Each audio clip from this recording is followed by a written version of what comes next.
장애니까. 그러면 5,000명 이상이 필요해요. 지금 현재 장애 영유아 보육교사 수는 금년 3월 말로 1,305명뿐이 없어요. 이거 어떻게 해요? 아까도 말했듯이 육지는 가까운 데서 막 그냥 월급 더 줄게 끌어온다고 해요. 제주도는 어떻게 할 거예요? 그러니까 제주도도 이거 빨리 키워야 돼요. 이렇게 해갖고 이 양성을 해야죠. 그래서 이런 게 있잖아요. 현 장애 영유아 보육교사 중에서 160시간 이수한 사람, 4년제 대학을 나온 사람은 특수교육 재활 관련 24학점을 이수하면은 대학원에서 그러면 장애 유아 특수교사 자격을 주겠다는 거예요.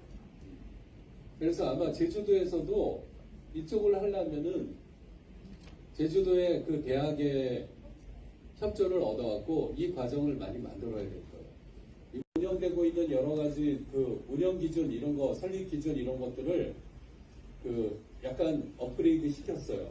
근데 이것 때문에 제주도 내에서도 이렇게 되면 우리 어린이집 망한다, 뭐 유치원 망한다 이런 사람들이 있을 수 있어요. 근데 이거는 어디까지나 이거는 경과 규정을 적용을 할 것이다라고 하는 거고, 그리고 여러분들 아무리 교육부가 명분행정, 논리행정을 한다 그래도 현실적으로 불가능하고 힘들다고 그러면요 또 조정이 돼요.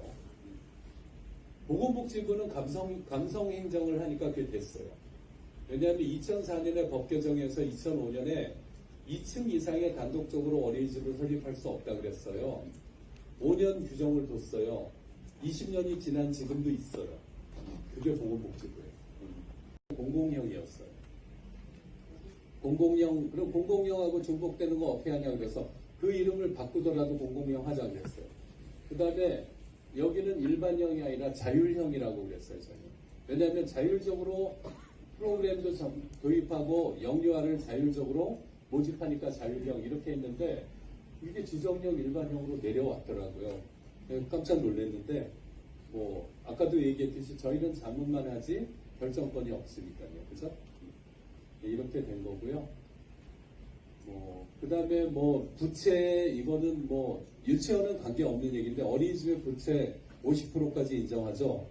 15% 범위 내에서 운영비에 임대료하고, 그 다음에 이자 낼 수 있겠죠. 그래서 이거는 유치원에서 분명히 물고 늘어질 겁니다. 사립유치원에서.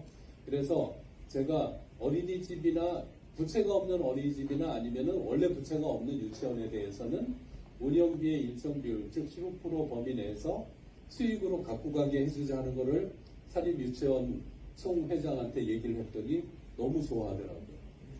그렇게 해서 그렇게라도 해야지 여기 부채를 어떻게 탕감해요. 그래서 이런 얘기도 좀 했고요. 병설유치원에서 한예봉이라고 합니다. 지금 아까 교사에 대한 양성 과정에 대해서 다 설명을 해주신 부분은 제가 다 익히 공문으로 받아본 내용이어가지고 이해가 되는데, 지금 어린이집 학교로 변경이 되잖아요, 명칭이. 학교로 변경하게 되면 어린이집 원장 선생님들은 시설 장이 아니고 그럼 교장 선생님이 원장 선생님은 교감 선생님이 되시는 건지, 그 부분은 어떻게 되는 건지 궁금하거든요. 아니요, 그거는 저기 똑같아요.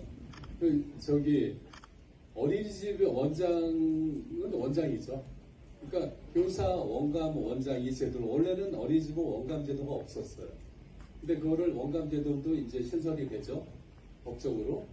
그 다음에 이제 원장이 되는데, 어린이집은 원장 돼도 결국은 어린이집 할 때 정확한 원장이라는 명칭도 정확하지 않았죠. 유치원은 직장 아니었잖아요. 그래서 그냥 원장 가는 거예요. 그 다음에 학교로 간다 그래도 유치원도 그걸 교장 안 하고 그냥 원장 할 거예요. 네, 저거 보이잖아요. 네, 한 번만 좀 더 부탁드리도록 하겠습니다. 네, 뒤에 힌트 읽으시면 돼요. 네.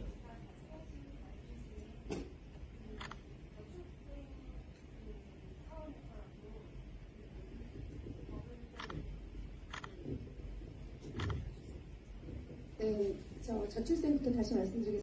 지금 시대에 그걸 부응하기 위해서 그 법을 좀 개정해야 되겠다고 말씀하셨잖아요. 그러니까 예를 들어서 국립이나 단설 유치원을 어느 규모가 이상 되는 거기에 만든다는 그런 걸 지연시켜서 뭐 그렇게 하는 게 정말 저출생이나 아이들의 행복을 위한 일이 맞는 건지 좀 들으면서 너무 저희가 의아스러워가지고요. 아, 예, 예. 무슨 말씀인지 알겠어요. 네. 왜냐하면 당연히 국가 단서이라는 학교 체계를 가진 교육기관이 있어야 그 아이들에게 양질의 교육과 양질의 그런 거를 다 줄 수가 있는데 그거를 지연시키는 게 저출산 대책이 된다는 게 이해가 되지가 않아서요. 아니요, 그거는 좀 오해가 있는 것 같은데요. 제가 한 말은 뭐냐면은, 지금 병단설 유치원, 지금 병설 유치원을 제가 얘기할게요. 작년 기준으로 병설 유치원의 47%가 뭔지 아세요? 소규모예요. 그러니까 그 말은 뭐냐면은, 지역에 있는, 그럼에도 불구하고 그 지역에 있는 아이들의 교육권을 위해서 그런 것들이 있어줘야 하는 게 국공립의 사명이에요. 근데도 지금 병단설 유치원이라고 하는 게 지금 그런 그 국지적인 지역의 그런 거는 그거는 존속을 가급적 해줘야 돼요. 그럼에도 불구하고 우리나라에서도 보면은 그 학교가 너무 소인수로 돼갖고 폐교되는 상황도 있잖아요. 그래갖고 지역의 주민들이 그 폐교된 학교에서 그냥 부모들이 가르치고 이런 그 사태는 많이 있었어요. 그죠?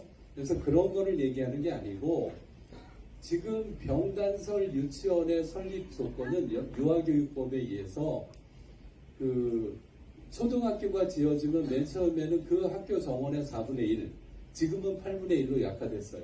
그리고 그것도 교육감이 이제는 권한에 따라서 그 수를 갖다가 조절할 수 있게 돼 있어요.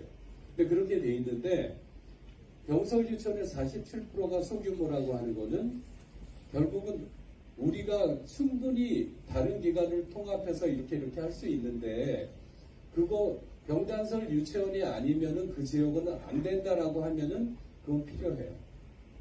병단설 유치원은 무조건 아이들의 교권을 위해서 이거는 재정이 한없이 나오면 그럴 수 있어요.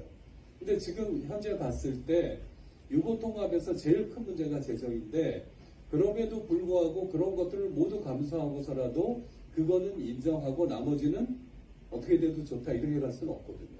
그거는 행정하는 사람들의 고민이에요. 그렇기 때문에 그런 차원에서 얘기한 거지 그걸 갖다가 뭐 그런 지역에는 그럼 무시해도 된다 이런 차원은 아니고. 네, 시간이